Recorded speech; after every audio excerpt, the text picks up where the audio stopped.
I did a video snack on the topic of will Facebook ever become a legitimate advertising medium that has the kind of reach that they do. By anybody's stretch of the imagination, about 50% of the country is tuning in and spending time with them on a daily basis. And will Facebook really ever be able to do that? There's rumors this week they're coming in on the $1 billion mark in advertising, but when you look at that in the scheme of the world of a media that has 50% reach, yeah, you're getting down to that very small number there.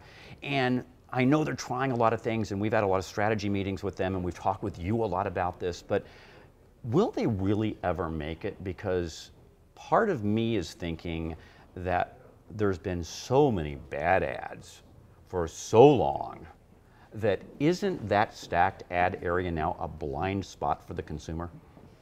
Yeah, I think this is why you have to look at the last mile, hence hybrid theory, right? It is in part 2 of all of this, and then in part 3 I reveal sort of the map for how this is supposed to work. But that's the real connection right there. It's not about advertising as you did. This isn't Mad Men, right? This is about bringing it to life and connecting a story, a message, a value proposition right to the individual and right in their stream, not even on these little ad blocks. You can still do that.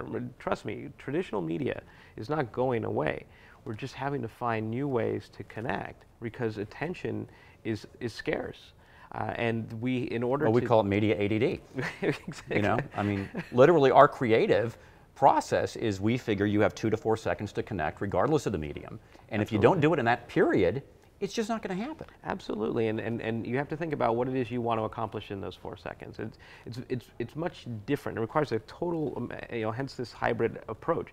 You can't bring a traditional mindset to this. You have to bring this new mindset to it based on a user experience, right? You know what you're going to click on versus what you're not going to click on. And it's all too many times in these creative sessions, the consumer's not represented in that room.